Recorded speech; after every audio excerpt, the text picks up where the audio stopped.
네, 오늘 하나님 말씀은 데살로니가전서 5장 17절 한 절만 보겠습니다.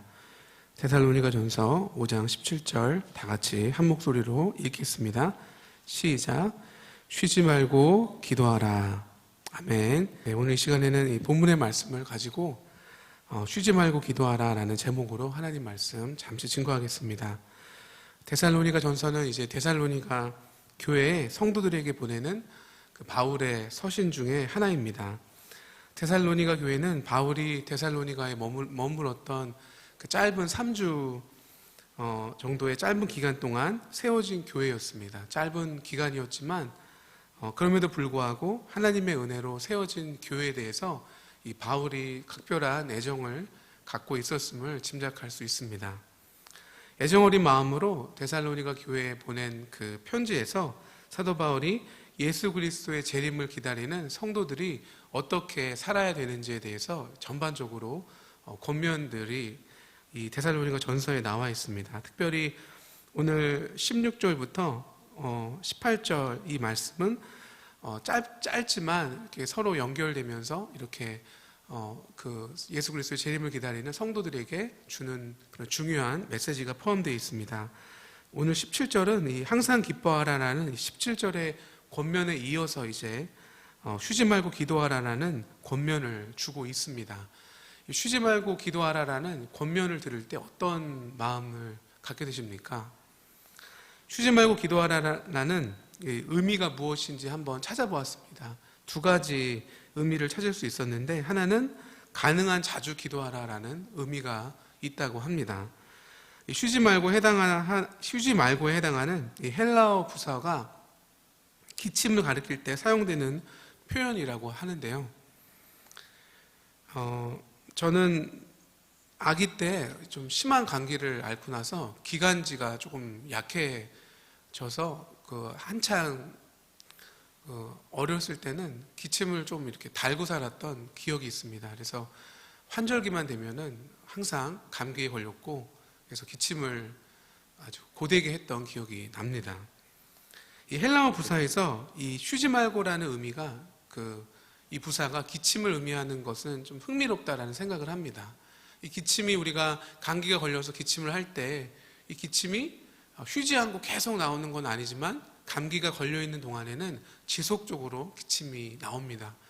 그래서 이러한 헬라어 부사 이 의미를 가지고 우리가 이 본문 말씀을 우리가 그 의미를 해석을 할 때는 이 쉬지 말고 기도하라는 의미가 바로 지속적으로 기침을 하듯이 지속적으로 기도하라라는 의미임을 우리가 이해할 수 있는 것입니다.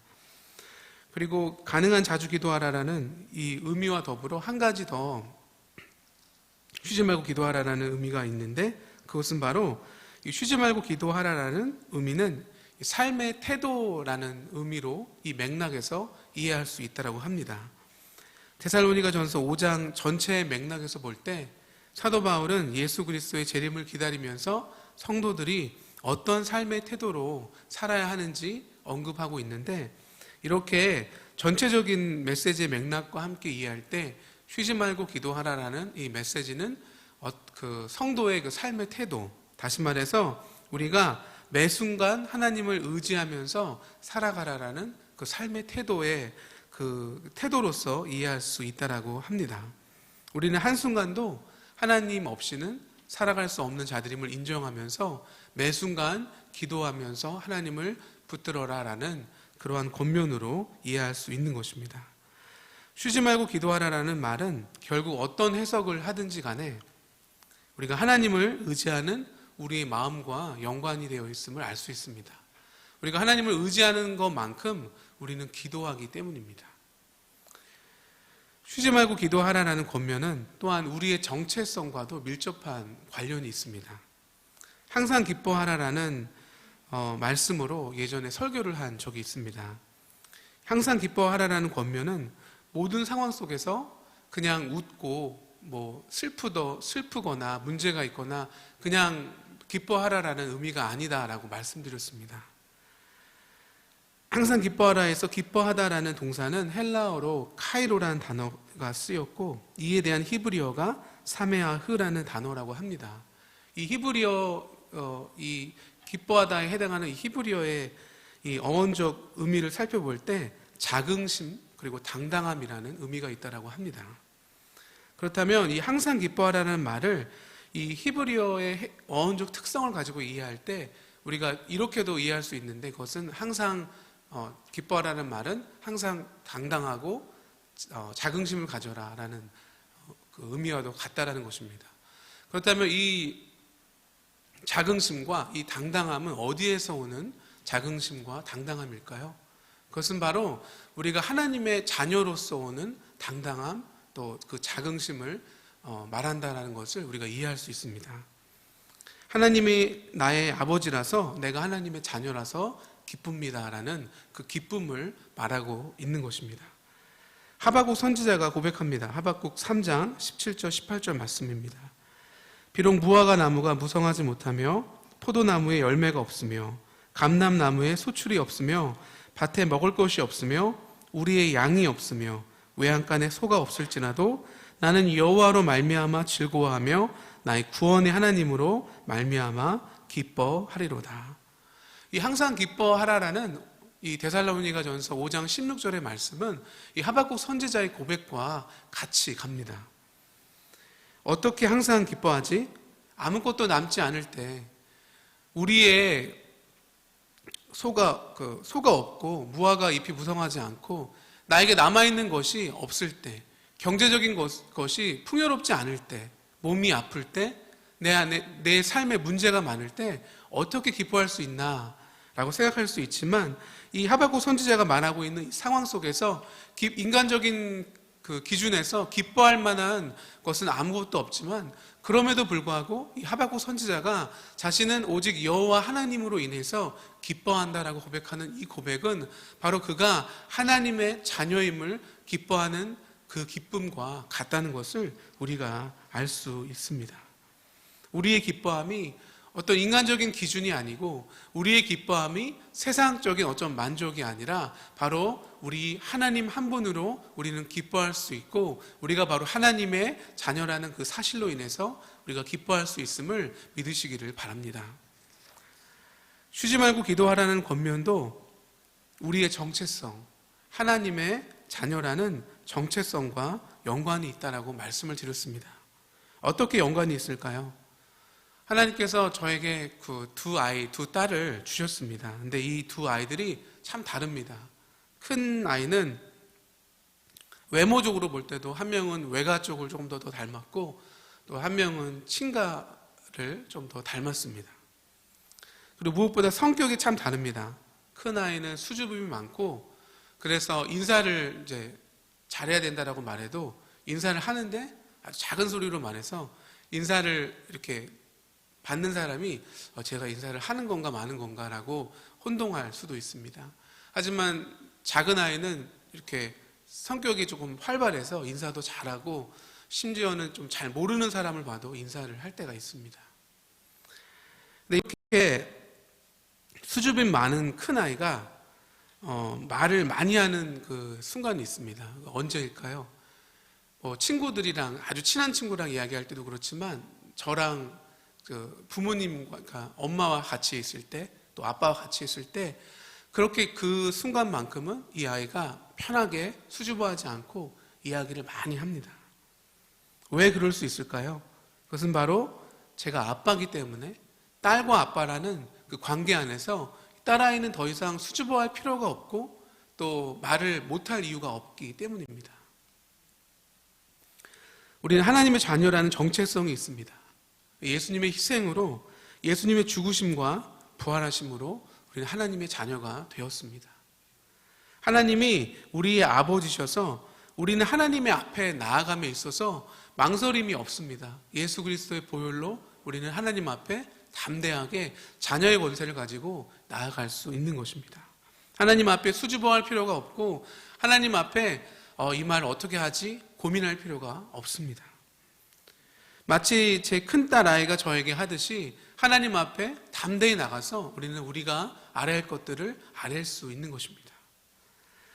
바로 이러한 교제, 자녀와 부모 사이에 이 거리낌 없는 교제로 인해서 자유롭게 말할 수 있는 것, 구할 수 있는 것, 바로 이것이 기도입니다. 기도는 우리가 필요한 어떤 행위를, 어떠한 필요한 것을 구하는 행위뿐만이 아니라 기도는 바로 하나님과 우리와의 친밀한 교제입니다. 결국 쉬지 말고 기도하라는 권면은 우리가 바로 우리 자녀된 이 정체성을 기억하면서 하나님과의 그 지속적인 교제를 이어가라라는 권면과 같습니다. 항상 기뻐하라, 항상 자녀됨을 기억하며 기뻐하라라는 권면은 결국 쉬지 말고 기도하라, 자녀됨을 기억하면서 끊임없이 교제하라라는 권면으로 이어진다는 것을 알 수 있습니다. 오늘 데살로니가전서 5장 17절의 이 짧은 권면을 통해서 우리의 삶을 돌아보기를 원합니다. 성도님들은 하나님의 자녀로 하나님과 지속적인 교제를 가지고 계십니까? 이 질문에 주저하고 계시다면 왜 그렇습니까? 기도하지 못하셔서 그러십니까?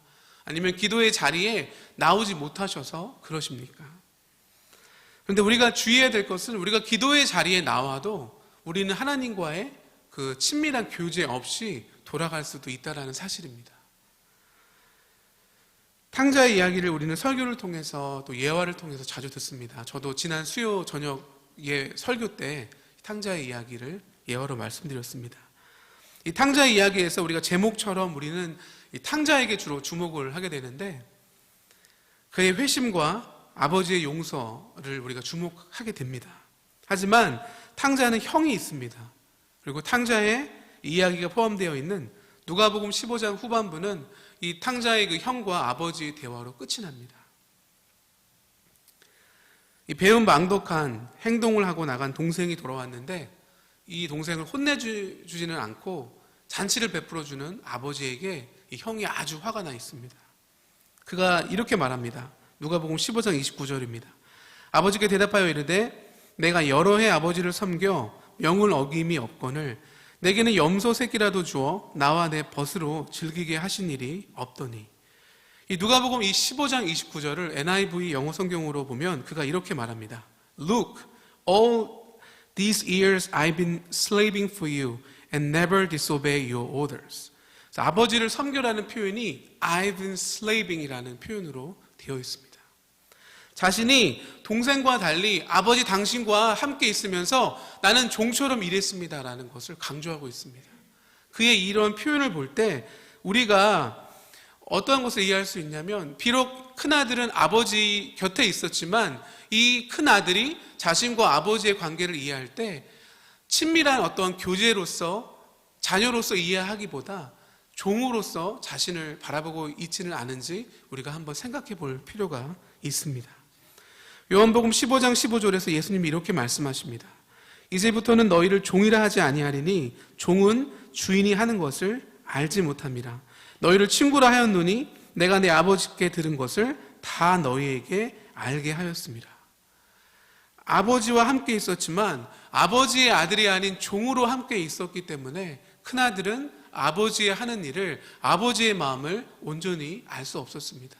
마음을 알지 못한 그 함께함, 물론 우리가 물리적으로 함께하는 것이 중요하지만 마음으로 함께하지 않고 그 사람의 마음을 우리가 알지 못한다면 그 교제에는 친밀함이 없다는 것입니다. 우리가 하나님의 마음을 모르고 그저 기도의 자리에 나왔지만 우리가 원하는 것들을 그냥 마치 주문처럼 쭉 나열하고 그냥 돌아간다면 그 기도 안에 하나님과의 친밀한 교제가 없다면 어쩌면 우리는 이 큰아들처럼 하나님과 함께 하는 것처럼 보이지는 몰라도 기도의 자리에 나와 있는 것처럼 보이지는 몰라도 그 기도에는 하나님과의 친밀함이 없었는지도 모른다라는 것입니다. 오늘 어떤 마음으로 기도하고 계십니까? 오늘 어떤 정체성으로 기도의 자리에 서 계십니까?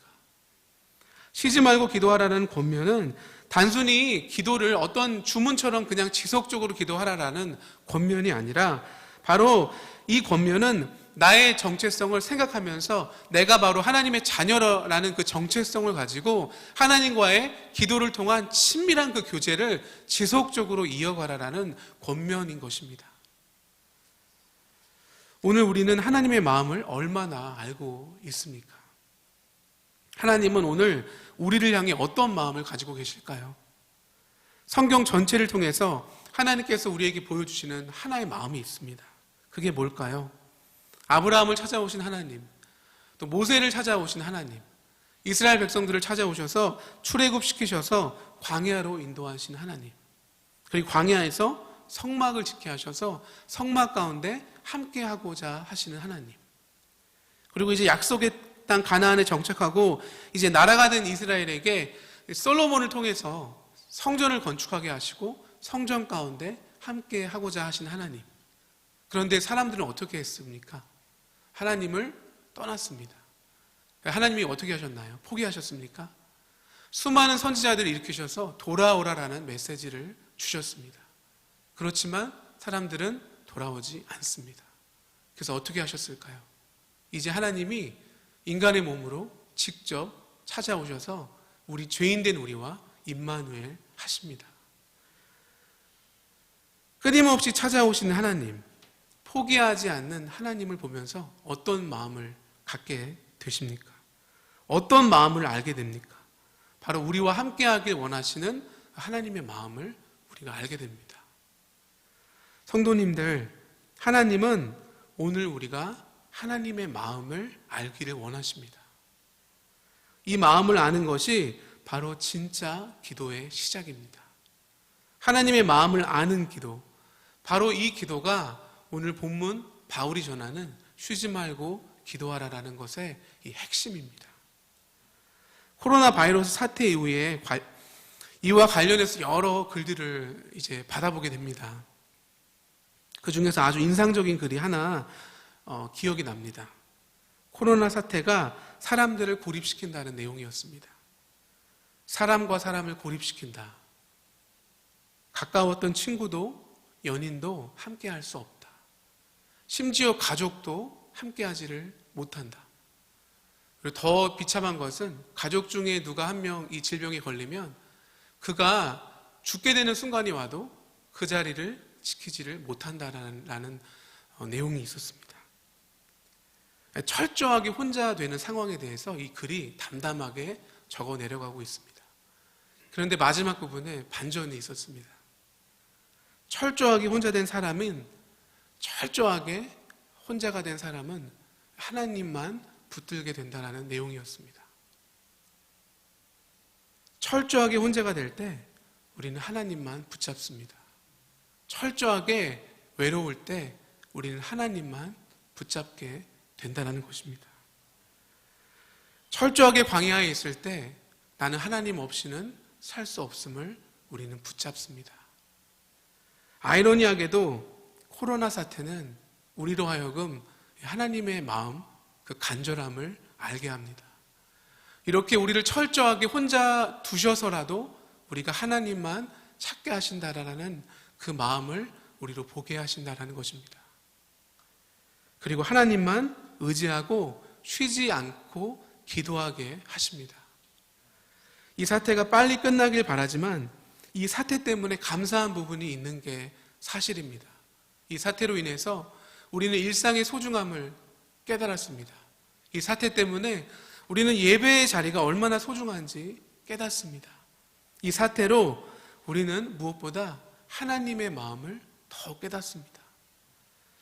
이 사태가 우리로 하나님만 의지하게 하기 때문입니다. 많은 확진자가 나오고 많은 사람들이 죽어가는 상황에서 기도하는 의사들, 기도하는 간호사들이 있다라는 것을 듣고 봅니다. 왜 그들이 기도할까요? 어려운 상황 앞에서 이제 자신들이 의지했던 그 의술과 어떤 의학적인 지식과 경험이 사람을 살리는 것이 아니라 하나님이 하신다라는 것을 그들이 이제 깨달았기 때문입니다. 우리도 마찬가지입니다. 우리도 기도합니다. 이 사태가 빨리 멈추기를 기도합니다. 그리고 무엇보다 오늘 데살로니가전서 5장 17절의 권면을 기억하면서 우리는 기도해야 합니다. 하나님의 마음을 깨닫는 기도. 그 하나님께서 우리와 함께하길 원하시는 그 간절함을 깨닫는 기도를 우리는 지속적으로 해나가야 하는 것입니다. 기억하시기 바랍니다. 우리는 상황이 아니라 변하지 않는 하나님 한 분, 그리고 변하지 않는 우리의 정체성, 하나님의 자녀 때문에 우리는 기뻐할 수 있고, 바로 이 정체성으로 인해서 우리는 하나님께 끊임없이 기도하는 것입니다. 하나님과 친밀한 교제를 이어가는 것입니다. 하나님의 마음, 우리가 임마누엘 하기 원하시는 이 하나님의 마음을 오늘 우리가 기도 가운데 구하시기를 바랍니다. 그래서 오늘 우리의 상황이 아니라, 우리의 상황에 주목하는 것이 아니라 오직 하나님께 주목하고 그 하나님과의 그 친밀한 관계에 우리가 돌아가서 오직 하나님으로만 인해서 우리가 기뻐하고 감사하는 그런 성도님들과 저가 되기를 주님의 이름으로 축원합니다.